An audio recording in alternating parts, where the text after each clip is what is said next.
ಕರ್ತನ ನಾಮಕ್ಕೆ ಸ್ತೋತ್ರವನ್ನು ಸಲ್ಲಿಸ್ತೇನೆ. ಸಿಸ್ಟರ್ ಇಂದ ಈ ಗ್ರೂಪಿಂದ ನಾವು ಯೇಸು 10 ಮಂದಿ ಕುಷ್ಠರೋಗಿಗಳನ್ನು ಗುಣಪಡಿಸುವುದರ ಕುರಿತಾಗಿ ನಾವು ಕಿರುನಾಟಕವನ್ನು ಮಾಡಲಿದ್ದೇವೆ.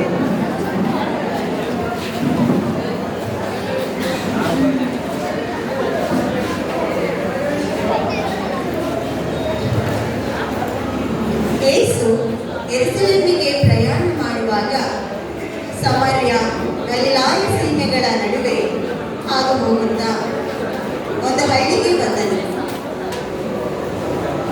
ಅಲ್ಲಿ 10 ಮಂದಿ ಕುಷ್ಠರೋಗಿಗಳನ್ನು ಗುಣಪಡಿಸುವುದಾಗಿ ನಾವು ನೋಡುತ್ತೇವೆ.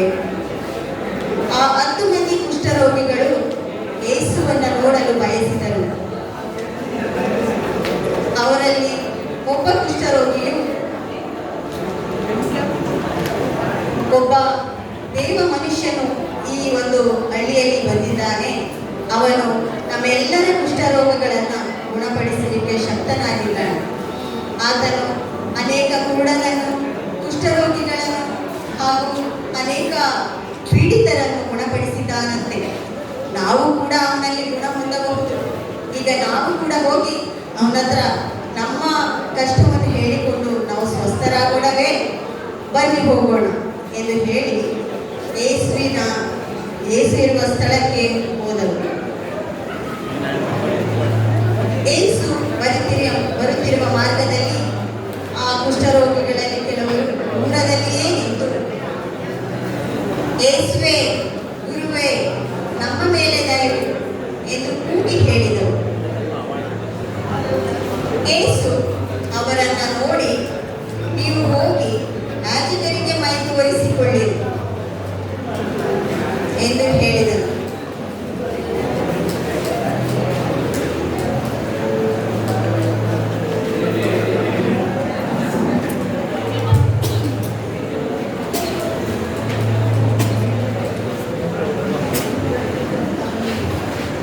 ಅಷ್ಟರಲ್ಲಿ ಅವರು ದಾರಿಯಲ್ಲಿಯೇ ಹೋಗುತ್ತಿರುವ ಹಾಗಲೇ ಸ್ವಸ್ಥರಾದರು.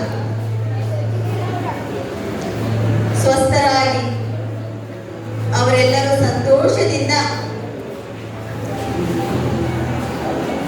ಕೂಗುತ್ತಾ, ಸಂತೋಷ ಪಡುತ್ತಾ, ಅಯ್ಯೋ ಅಯ್ಯೋ ನಾವು ಶುದ್ಧರಾದೆವು, ನಾವು ಶುದ್ಧರಾದೆವು ಎಂದು ಸಂತೋಷ ಪಡುತ್ತಾ ಅವರಲ್ಲಿ 9 ಜನ ಕುಷ್ಠರೋಗಿಗಳು ಅವರಿದ್ದ ಸ್ಥಳಕ್ಕೆ ಹಿಂದಿರುಗಿದರು.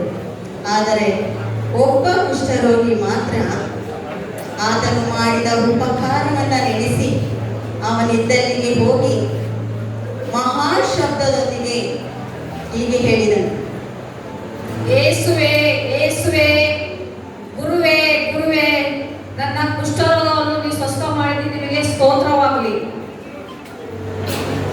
ದೇವರನ್ನು ಕೊಂಡಾಡುತ್ತಾ ಸಂತೋಷದಿಂದ ಆತನಲ್ಲಿ ಸಂತೋಷ ಪಡುತ್ತಾ ಆತನ ಪಾದಕ್ಕೆ ಅಡ್ಡಬಿದ್ದನು.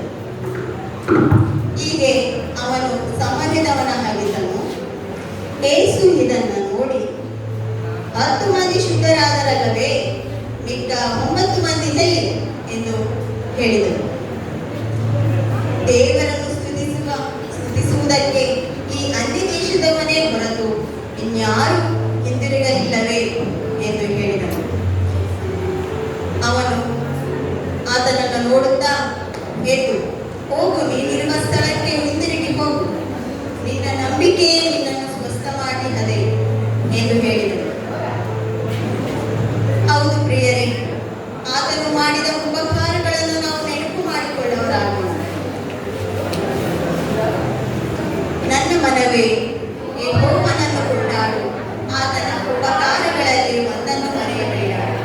ಆದುದರಿಂದ ಪ್ರಿಯ ಸಹೋದರ ಸಹೋದರಿಯರೇ, ಯೆಶಾಯ 43:11 ಹೇಳಿರುವ ಪ್ರಕಾರ, ನಾನೇ ಯೆಹೋವನು, ನಾನು ಹೊರತು ಯಾವ ರಕ್ಷಕನೂ ಇಲ್ಲವೇ ಇಲ್ಲ. ಆತನೇ ನಮ್ಮನ್ನು ಗುಣಪಡಿಸಲಿಕ್ಕೆ ಶಕ್ತನು, ಎಲ್ಲ ರೋಗಗಳಿಂದಲೂ ಎಲ್ಲ ಕಷ್ಟಗಳಿಂದಲೂ ಮತ್ತು ನರಕದಿಂದಲೂ ನಮ್ಮನ್ನು ಬಿಡಿಸಲಿಕ್ಕೆ ಶಕ್ತನೂ ಆಗಿದ್ದಾನೆ. ನಮ್ಮೆಲ್ಲರ ರಕ್ಷಕನು ಯೇಸು ಕ್ರಿಸ್ತನು ಒಬ್ಬನೇ ಆಗಿದ್ದಾನೆ. ದೇವರ ನಾಮಕ್ಕೆ ಸ್ತೋತ್ರವಾಗಲಿ.